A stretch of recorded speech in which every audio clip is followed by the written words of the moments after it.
द्वितीयोऽध्याय। देवताओं के तेज से देवी का प्रादुर्भाव और महिषासुर की सेना का वध। ओम।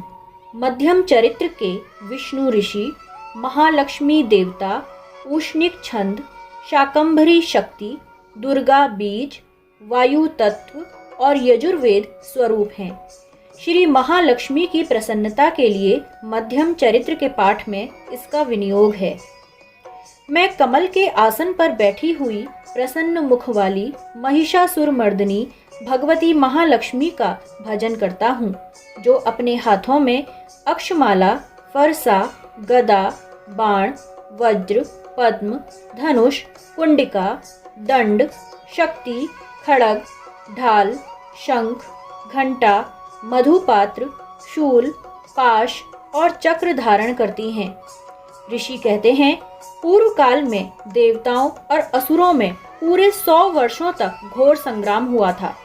उसमें असुरों का स्वामी महिषासुर था और देवताओं के नायक इंद्र थे। उस युद्ध में देवताओं की सेना महाबली असुरों से परास्त हो गई। संपूर्ण देवताओं को जीतकर महिषासुर इंद्र बन बैठा। तब पराजित देवता प्रजापति ब्रह्मा जी को आगे करके उस स्थान पर गए जहां भगवान शंकर और विष्णु विराजमान थे। देवताओं ने महिषासुर के पराक्रम तथा अपनी पराजय का यथावत वृत्तांत उन दोनों देवेश्वरों से विस्तार पूर्वक कह सुनाया। वे बोले, भगवान, महिषासुर सूर्य, इंद्र, अग्नि, वायु, चंद्रमा, यम, वरुण तथा अन्य देवताओं के भी अधिकार छीनकर स्वयं ही सबका अधिष्ठाता बना बैठा है। उस दुरात्मा महिष ने समस्त देवताओं को स्वर्ग से निकाल दिया है। अब वे मनुष्यों की भांति पृथ्वी पर विचरते हैं। दैत्यों की यह सारी करतूत हमने आप लोगों से कह सुनाई। अब हम आपकी ही शरण में आए हैं। उसके वध का कोई उपाय सोचिए। इस प्रकार देवताओं के वचन सुनकर भगवान विष्णु और शिव ने दैत्यों पर बड़ा क्रोध किया। उनकी भौहें तन गईं और मुंह टेढ़ा हो गया। तब अत्यंत कोप में भरे हुए चक्रपाणी श्री विष्णु के मुख से एक महान तेज प्रकट हुआ। इसी प्रकार ब्रह्मा, शंकर तथा इंद्र आदि अन्यान्य देवताओं के शरीर से भी बड़ा भारी तेज निकला। वह सब मिलकर एक हो गया। महान तेज का वह पुंज ज्वाज्वल्यमान पर्वत सा जान पड़ा। देवताओं ने देखा, वहां उसकी ज्वालाएं संपूर्ण दिशाओं में व्याप्त हो रही थीं। संपूर्ण देवताओं के शरीर से प्रकट हुए उस तेज की कहीं तुलना नहीं थी। एकत्रित होने पर वह एक नारी के रूप में परिणत हो गया और अपने प्रकाश से तीनों लोकों में व्याप्त जान पड़ा। भगवान शंकर का जो तेज था, उससे उस देवी का मुख प्रकट हुआ। यमराज के तेज से उसके सिर में बाल निकल आए। श्री विष्णु भगवान के तेज से उसकी भुजाएं उत्पन्न हुई। चंद्रमा के तेज से दोनों स्तनों का और इंद्र के तेज से मध्य भाग का प्रादुर्भाव हुआ। वरुण के तेज से जंघा और पिंडली तथा पृथ्वी के तेज से नितंब भाग प्रकट हुआ। ब्रह्मा के तेज से दोनों चरण और सूर्य के तेज से उसकी उंगलियां हुईं। वसुओं के तेज से हाथों की उंगलियां और कुबेर के तेज से नासिका प्रकट हुई। उस देवी के दांत प्रजापति के तेज से और तीनों नेत्र अग्नि के तेज से प्रकट हुए थे। उसकी भौहें संध्या के और कान वायु के तेज से उत्पन्न हुए थे। इसी प्रकार अन्यान्य देवताओं के तेज से भी उस कल्याणमयी देवी का आविर्भाव हुआ। तदनंतर समस्त देवताओं के तेज पुंज से प्रकट हुई देवी को देखकर महिषासुर के सताए हुए देवता बहुत प्रसन्न हुए। पिनाकधारी भगवान शंकर ने अपने शूल से एक शूल निकालकर उन्हें दिया। फिर भगवान विष्णु ने भी अपने चक्र से चक्र उत्पन्न करके भगवती को अर्पण किया। वरुण ने भी शंख भेंट किया। अग्नि ने उन्हें शक्ति दी और वायु ने धनुष तथा बाण से भरे हुए 2 तरकस प्रदान किए। सहस्र नेत्रों वाले देवराज इंद्र ने अपने वज्र से वज्र उत्पन्न करके दिया और ऐरावत हाथी से उतारकर एक घंटा भी प्रदान किया। यमराज ने काल दंड से दंड, वरुण ने पाश, प्रजापति ने स्फटिकाक्ष की माला और ब्रह्मा जी ने कमंडलू भेंट किया। सूर्य ने देवी के समस्त रोमकूपों में अपनी किरणों का तेज भर दिया। काल ने उन्हें चमकती हुई ढाल और तलवार दी। क्षीर समुद्र ने उज्ज्वल हार तथा कभी जीर्ण ना होने वाले 2 दिव्य वस्त्र भेंट किए। साथ ही उन्होंने दिव्य चूड़ामणि, 2 कुंडल, कड़े, उज्ज्वल अर्धचंद्र, सब बाहुओं के लिए केयूर, दोनों चरणों के लिए निर्मल नुपुर, गले की सुंदर हंसली और सब उंगलियों में पहनने के लिए रत्नों की बनी अंगूठियां भी दी। विश्वकर्मा ने उन्हें अत्यंत निर्मल फरसा भेंट किया।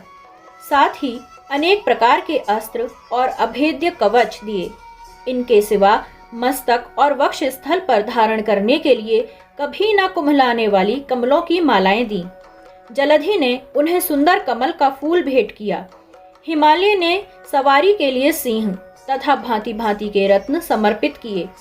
धनाध्यक्ष कुबेर ने मधु से भरा पान पात्र दिया तथा संपूर्ण नागों के राजा शेष ने, जो इस पृथ्वी को धारण करते हैं, उन्हें बहुमूल्य मणियों से विभूषित नागहार भेंट किया। इसी प्रकार अन्य देवताओं ने भी आभूषण और अस्त्र शस्त्र देकर देवी का सम्मान किया। तत्पश्चात उन्होंने बारंबार अट्टहास पूर्वक उच्च स्वर से गर्जना की। उनके भयंकर नाद से संपूर्ण आकाश गूंज उठा। देवी का यह अत्यंत उच्च स्वर से किया हुआ सिंहनाद कहीं समा न सका। आकाश उसके सामने लघु प्रतीत होने लगा।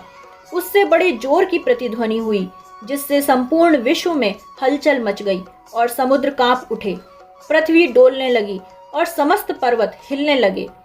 उस समय देवताओं ने अत्यंत प्रसन्नता के साथ सिंह वाहिनी भवानी से कहा, देवी तुम्हारी जय हो।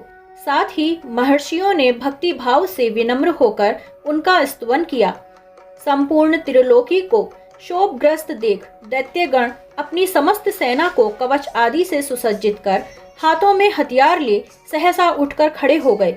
उस समय महिषासुर ने बड़े क्रोध में आकर कहा, आह, यह क्या हो रहा है। फिर वह संपूर्ण असुरों से घिरकर उस सिंहनादिनी की ओर लक्ष्य करके दौड़ा। उस सिंहनाद की ओर लक्ष्य करके दौड़ा और आगे पहुंचकर उसने देवी को देखा, जो अपनी प्रभा से तीनों लोकों को प्रकाशित कर रही थीं। उनके चरणों के भार से पृथ्वी दबी जा रही थी। माथे के मुकुट से आकाश में रेखा सी खिंच रही थी तथा वे अपने धनुष की टंकार से 7 पातालों को शुद्ध किए देती थीं। देवी अपनी हजारों भुजाओं से संपूर्ण दिशाओं को आच्छादित करके खड़ी थीं। तदनंतर उनके साथ दैत्यों का युद्ध छिड़ गया। नाना प्रकार के अस्त्र शस्त्रों के प्रहार से संपूर्ण दिशाएं उद्भासित होने लगीं। चिक्षुर नामक महान असुर महिषासुर का सेना नायक था। वह देवी के साथ युद्ध करने लगा। उन दैत्यों की चतुरंगिनी सेना साथ लेकर चामर भी लड़ने लगा। 60,000 रथियों के साथ आकर उदग्र नामक महादैत्य ने लोहा लिया। 1 करोड़ रथियों को साथ लेकर महाहनु नामक दैत्य युद्ध करने लगा। जिसके रोए तलवार के समान तीखे थे, वह असीलोमा नामक महादैत्य 5 करोड़ रथी सैनिकों सहित युद्ध में आ डटा। 60 लाख रथियों से घिरा हुआ वाशकल नामक दैत्य भी उस युद्ध भूमि में लड़ने लगा। परिवारित नामक राक्षस हाथी सवार और घुड़सवारों के अनेक दलों तथा 1 करोड़ रथियों की सेना लेकर युद्ध करने लगा। बिडाल नामक दैत्य 5 अरब रथियों से घिरकर लोहा लेने लगा।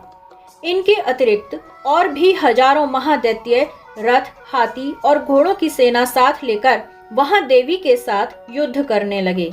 स्वयं महिषासुर उस रणभूमि में कोटि कोटि सहस्त्र रथ, हाथी और घोड़ों की सेना से घिरा हुआ खड़ा था। वे दैत्य देवी के साथ तोमर, भिंदीपाल, शक्ति, मूसल, खड़ग, परशु और पट्टिश आदि अस्त्र शस्त्रों का प्रहार करते हुए युद्ध कर रहे थे। कुछ दैत्यों ने उन पर शक्ति का प्रहार किया, कुछ लोगों ने पाश फेंके तथा कुछ दूसरे दैत्यों ने खड़ग प्रहार करके देवी को मार डालने का उद्योग किया। देवी ने भी क्रोध में भरकर खेल खेल में ही अपने अस्त्र शस्त्रों की वर्षा करके दैत्यों के वे समस्त अस्त्र शस्त्र काट डाले। उनके मुख पर परिश्रम या थकावट का रंच मात्र भी चिन्ह नहीं था। देवता और ऋषि उनकी स्तुति करते थे और वे भगवती परमेश्वरी दैत्यों के शरीरों पर अस्त्र शस्त्रों की वर्षा करती रहीं। देवी का वाहन सिंह भी क्रोध में भरकर गर्दन के बालों को हिलाता हुआ असुरों की सेना में इस प्रकार विचरने लगा मानो वनों में दावानल फैल रहा हो। रणभूमि में दैत्यों के साथ युद्ध करती हुई अंबिका देवी ने जितने निश्वास छोड़े वे सभी तत्काल सैकड़ों हजारों गणों के रूप में प्रकट हो गए और परशु, भिंदीपाल, खड़ग और पट्टिश आदि अस्त्रों द्वारा असुरों का सामना करने लगे। देवी की शक्ति से बड़े हुए वे गण असुरों का नाश करते हुए नगाड़ा और शंख आदि बाजे बजाने लगे। उस संग्राम महोत्सव में कितने ही गण मृदंग बजा रहे थे। तदनंतर देवी ने त्रिशूल से, गदा से, शक्ति की वर्षा से और खड़ग आदि से सैकड़ों महादैत्यों का संहार कर डाला। कितनों को घंटे के भयंकर नाद से मूर्छित करके मार गिराया। बहुतेरे दैत्यों को पाश से बांधकर धरती पर घसीटा। कितने ही दैत्य उनकी तीखी तलवार की मार से दो दो टुकड़े हो गए। कितने ही गदा की चोट से घायल हो धरती पर सो गए। कितने ही मूसल की मार से अत्यंत आहत होकर रक्त वमन करने लगे। कुछ दैत्य शूल से छाती फट जाने के कारण पृथ्वी पर ढेर हो गए। उस रणांगण में बाण समूहों की वृष्टि से कितने ही असुरों की कमर टूट गई। बाज की तरह झपटने वाले देव पीड़क दैत्यगण अपने प्राणों से हाथ धोने लगे। किन्हीं की बाहें छिन्न भिन्न हो गईं, कितनों की गर्दनें कट गईं, कितने ही दैत्यों के मस्तक कट कट कर गिरने लगे। कुछ लोगों के शरीर मध्य भाग में ही विदीर्ण हो गए। कितने ही महादैत्य जांघें कट जाने से पृथ्वी पर गिर पड़े। कितनों को ही देवी ने एक बाह, एक पैर और एक नेत्र वाला करके दो टुकड़ों में चीर डाला। कितने ही दैत्य मस्तक कट जाने पर भी गिरकर फिर उठ जाते और केवल धड़के ही रूप में अच्छे अच्छे हथियार हाथ में ले देवी के साथ युद्ध करने लगते थे। दूसरे कबंध युद्ध के बाजों की लय पर नाचते थे। कितने ही बिना सिर के धड़ हाथों में खड़ग, शक्ति और रिष्टि लिए दौड़ते थे तथा दूसरे दूसरे महादैत्य ठहरो ठहरो यह कहते हुए देवी को युद्ध के लिए ललकारते थे। जहां वह घोर संग्राम हुआ था वहां की धरती देवी के गिराए हुए रथ, हाथी, घोड़े और असुरों की लाशों से ऐसी पट गई थी कि वहां चलना फिरना असंभव हो गया था। दैत्यों की सेना में हाथी, घोड़े और असुरों के शरीरों से इतनी अधिक मात्रा में रक्तपात हुआ था कि थोड़ी ही देर में वहां खून की बड़ी बड़ी नदियां बहने लगीं। जगदम्बा ने असुरों की विशाल सेना को क्षण भर में नष्ट कर दिया। ठीक उसी तरह जैसे तृण और काठ के भारी ढेर को आग कुछ ही क्षणों में भस्म कर देती है। और वह सिंह भी गर्दन के बालों को हिला हिलाकर जोर जोर से गर्जना करता हुआ दैत्यों के शरीर से मानो उनके प्राण चुन लेता था। वहां देवी के गणों ने भी उन महादैत्यों के साथ ऐसा युद्ध किया जिससे आकाश में खड़े हुए देवतागण उन पर बहुत संतुष्ट हुए और फूल बरसाने लगे। इस प्रकार श्री मार्कंडे पुराण में सावर्णिक मनवंतर की कथा के अंतर्गत देवी महात्म्य में महिषासुर की सेना का वध नामक दूसरा अध्याय पूरा हुआ।